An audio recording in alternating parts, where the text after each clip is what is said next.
"This is the covenant I will make with the house of Israel after those days, says our God. I will put my law in their minds and on their hearts. I will be their God, and they will be my people." In the name of the living God, amen. Let's be seated.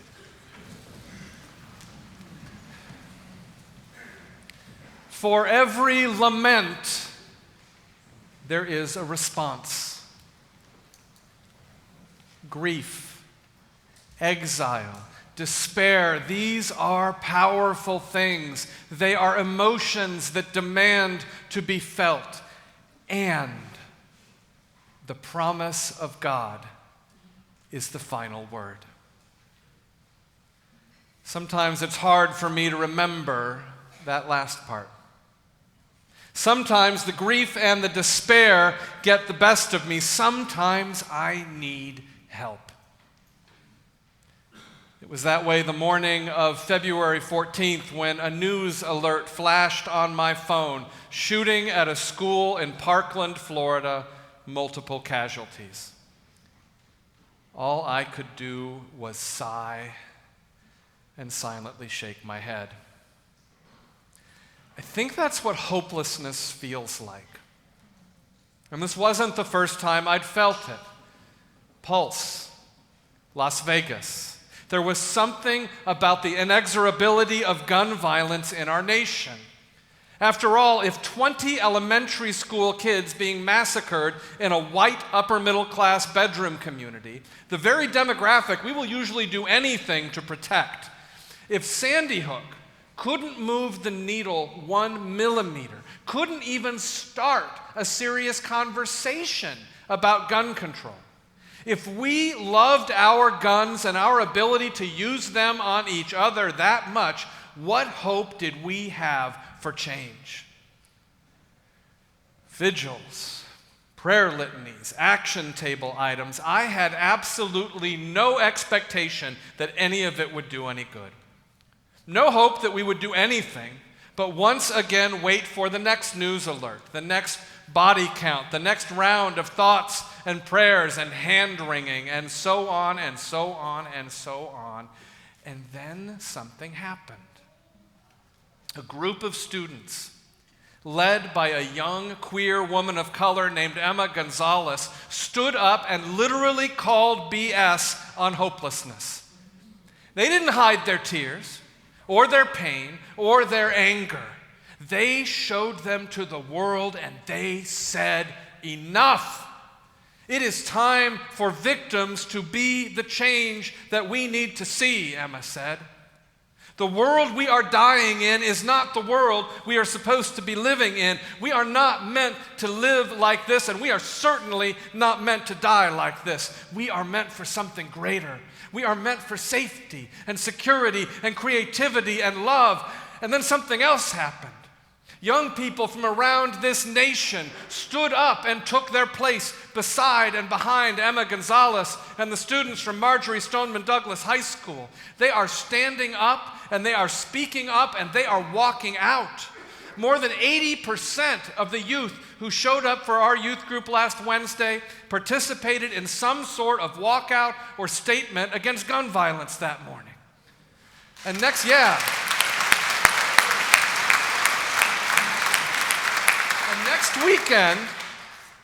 weekend, our youth will lead me. I am not leading them. Our youth will lead me and others to Washington, D.C. to participate in the March for Our Lives, and another amazing group of All Saints youth will lead us in a similar march in downtown Los Angeles. Yeah.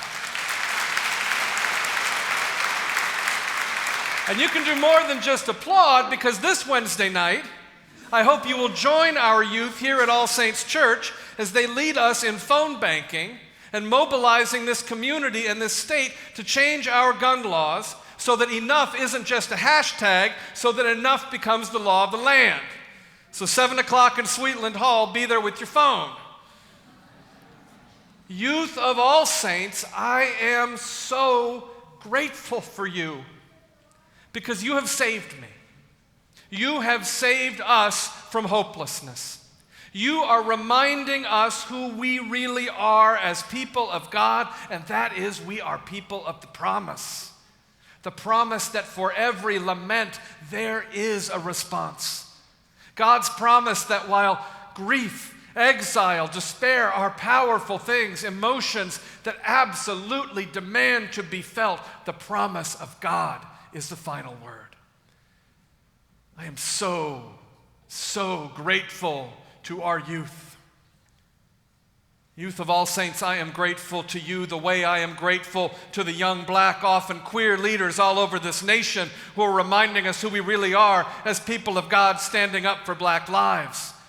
Youth of All Saints, I am grateful to you the way I am grateful to the young dreamers and the other undocumented youth who are reminding us who we really are as the people of God in demanding that families be allowed to stay together and that the blessing of the presence of beautiful and powerful members of our community not be taken away.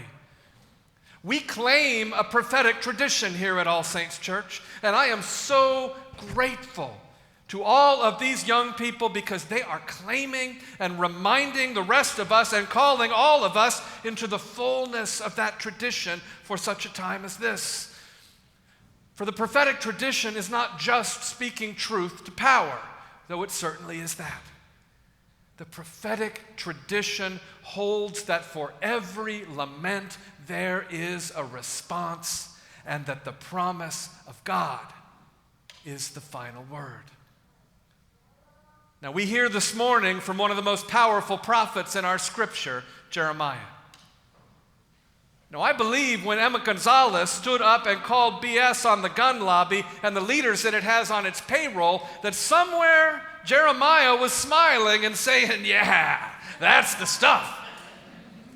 Because Jeremiah called BS on a government that was not responsive to the needs of its people. Jeremiah called BS on religious leaders who talked about thoughts and prayers but who refused to act because action would offend the wealthy and the powerful. Jeremiah proclaimed that actions had consequences and that the exile the people were experiencing, the tears they were crying, the laments that they were wailing were a result of their failure to remember God's justice and love. A failure for them to protect the vulnerable, a result of them lining their own pockets instead of filling each other's stomachs and hearts. Jeremiah stood up and spoke up and walked out. Jeremiah called BS on the way things were and proclaimed judgment on all those who kept them that way. But that's not all Jeremiah did. This morning's reading comes from a brief section in the middle of the book of Jeremiah that scholars have called the book of consolation. In it, Jeremiah speaks to a people in the middle of pain, grief, and exile and reminds them that even in the most hopeless of times, especially in the most hopeless of times, God is true to God's promise. And God's promise is always to build and to plant. God's promise is always to make new. In the middle of a book that suggests that God has abandoned Israel, God says nothing could be further from the truth. God says, I will never leave you. God says, I have loved you with an everlasting love. It is just before the portion we hear this morning that we hear the words that Matthew quotes centuries later of Rachel weeping for her children. And this morning, that image resonates in our heart and it breaks our heart open. For we know that Rachel weeps not just for her children, but for all the lost children. All that ever were and her vision of legions to come. Children that suffer and die because of our self-centeredness, because we love money and power more than we love them. Children that die quickly from the barrel of a gun, and children that die slowly from poverty, hopelessness, stolen education and economic opportunities, murderous disparities in health care, and the substitution of incarceration for restoration. Rachel weeps for her children, and her tears are our tears. Her grief is our grief. Her rage is our rage. Rachel weeps for her children, and she refuses to be comforted because her children are no more. She is paralyzed by hopelessness. And in the midst of that hopelessness, God comes to her, and God whispers in her ear, "There is hope for your future. Your children shall come back to their own country." Rachel weeps for her children just as we weep today, just as the children among us weep for themselves, and God meets us right in the middle of that pain and that rage and the temptation to hopelessness, and God reminds us that a new day is coming, that there is hope for the future, that our tears will be wiped away, that the children will be safe, that we will look around and we will know that together we can build a home where everyone has a place at the table, where God's love, justice, and compassion are written on our minds and on our hearts, where nobody need fear, nobody need go in want, where there are no second-class citizens and no internalized depression. God meets us in the middle of our pain and rage at injustice and oppression, and to all those who say, "The way things are is just the way they gotta stay," God says, "I call BS."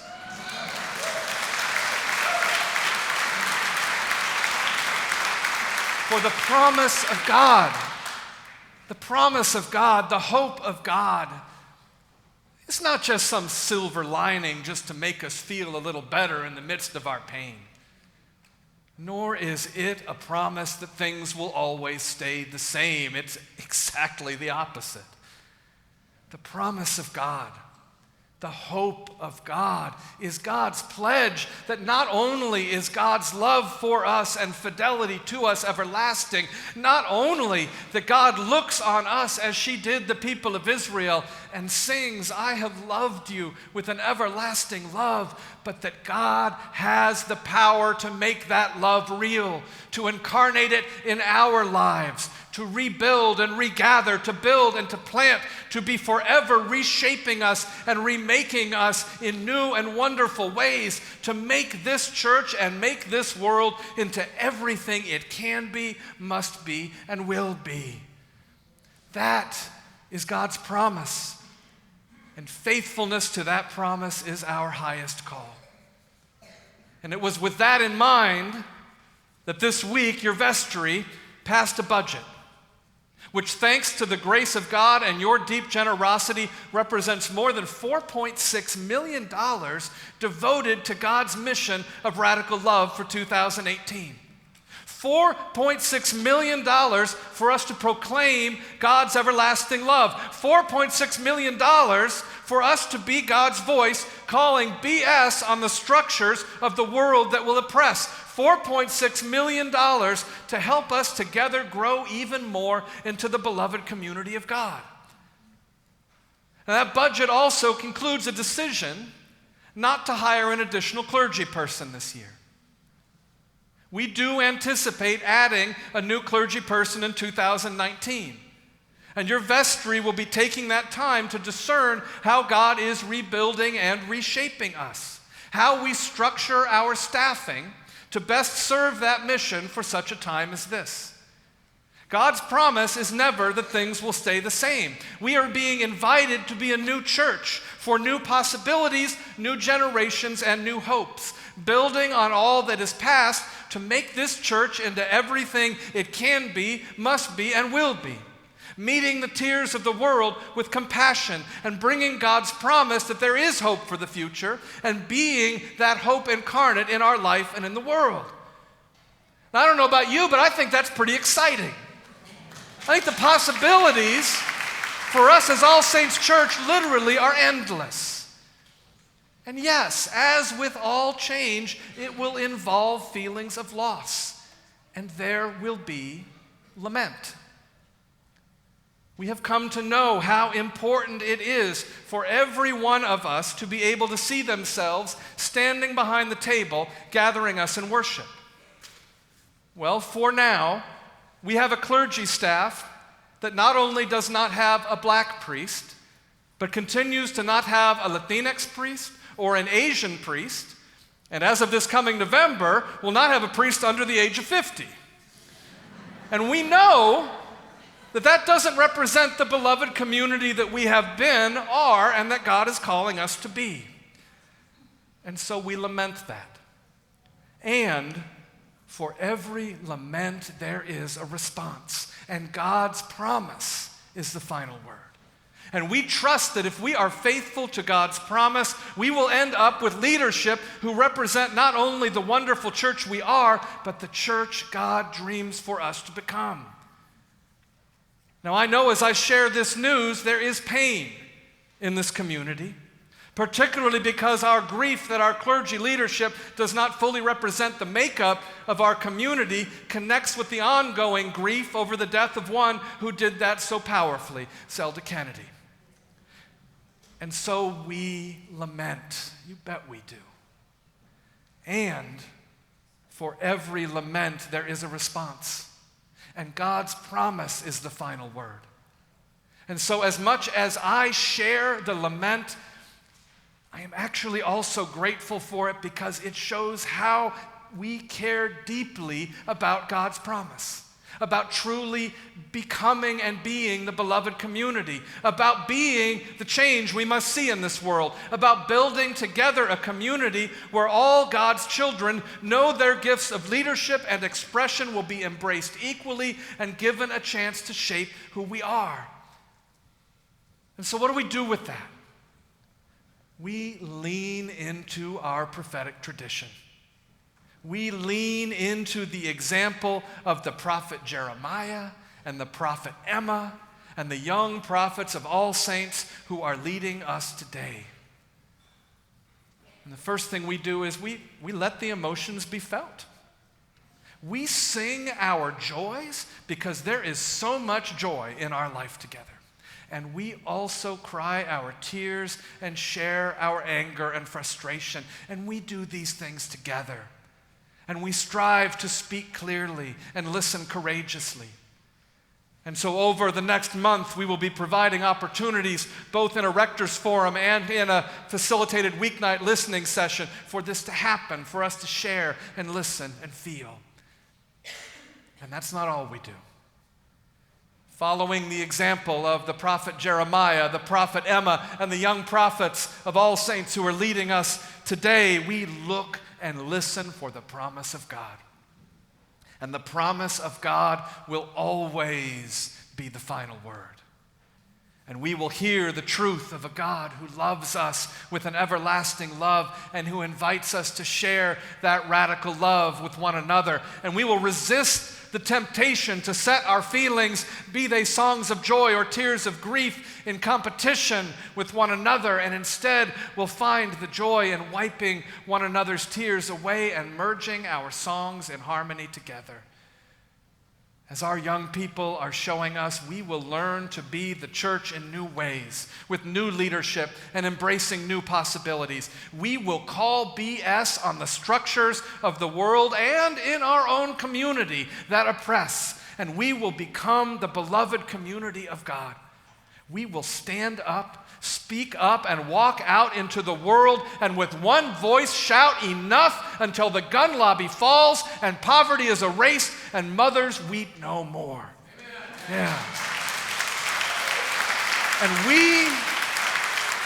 we do these things because All Saints Church has been, is, and always will be a church of the prophets. And today, the prophets of our scripture and the young prophets in our midst are with one voice reminding us who we really are as a people of God, and that is we are people of the promise. God's promise of love. God's promise of hope. God's promise that always is the final word. Amen.